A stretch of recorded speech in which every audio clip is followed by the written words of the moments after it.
Hello, welcome back to my channel.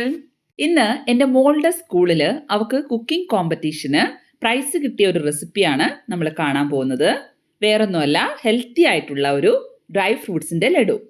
അപ്പോൾ ആദ്യം തന്നെ ഒരു ബൗൾ എടുത്തിട്ട് അതിലേക്ക് 250 ഗ്രാം ഡേറ്റ്സ് ചെറുതായിട്ട് മുറിച്ചെടുത്തതാണ്, അതിട്ട് കൊടുക്കാം. എന്നിട്ട് 3 ടേബിൾ സ്പൂൺ പീനട്ട്സ്, കപ്പലണ്ടി ചെറുതായിട്ട് ചോപ്പ് ചെയ്തെടുത്തതാണ്. പിസ്ത ചോപ്പ് ചെയ്തത് ഒരു 3 ടേബിൾ സ്പൂൺ. പിന്നെ കാഷ്യൂ നട്ട്സ്, അതും അതുപോലെ തന്നെ ഒരു 3 ടേബിൾ സ്പൂൺ. പിന്നെ ബദാമും ചോപ്പ് ചെയ്തെടുത്തതാണ്, 3 ടേബിൾ സ്പൂൺ. പിന്നെ കിസ്മിസ് ചെറുതായിട്ട് അരിഞ്ഞെടുത്തത്, അതും ഒരു 3 ടേബിൾ സ്പൂൺ. ചെറി അരിഞ്ഞത് 1-2 ടേബിൾ സ്പൂൺ നമുക്ക് യൂസ് ചെയ്യാം. പിന്നെ ടൂട്ടി ഫ്രൂട്ടി 1 ടേബിൾ സ്പൂൺ.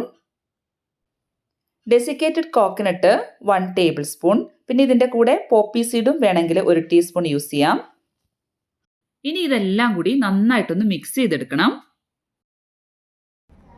ഇന്നിപ്പോൾ അമ്മുക്കുട്ടിയാണ് എന്നെ ഹെൽപ്പ് ചെയ്യുന്നത്, അവൾ ബോളാക്കി തരുന്നുണ്ട്. ഇപ്പം നന്നായിട്ട് മിക്സ് ആയിട്ടുണ്ട്. ഇനി ഓരോ ബോളായിട്ട് നമുക്ക് ഉരുട്ടിയെടുക്കാം. അങ്ങനെ അമ്മുക്കുട്ടിയും ഞാനും കൂടി ഡ്രൈ ഫ്രൂട്ട്സിൻ്റെ ലഡു എല്ലാം ആക്കിയെടുത്തിട്ടുണ്ട്. ഇതിൽ ഷുഗറോ ജാഗരിയോ ഒന്നും തന്നെ ചേർത്തിട്ടില്ല. ഇത് വളരെ ഹെൽത്തി ആയിട്ടുള്ള, കുട്ടികൾക്ക് പോലും എളുപ്പത്തിൽ ചെയ്യാൻ പറ്റുന്ന ഒരു ഡ്രൈ ഫ്രൂട്ട്സ് ലഡുവിൻ്റെ റെസിപ്പിയാണ്. അപ്പോൾ ഇതെല്ലാവരും ഒന്ന് ട്രൈ ചെയ്ത് നോക്കണം. എന്നിട്ട് ഇഷ്ടമായെങ്കിൽ ലൈക്ക് ചെയ്യാനും ചാനൽ സബ്സ്ക്രൈബ് ചെയ്യാനും മറക്കല്ലേ.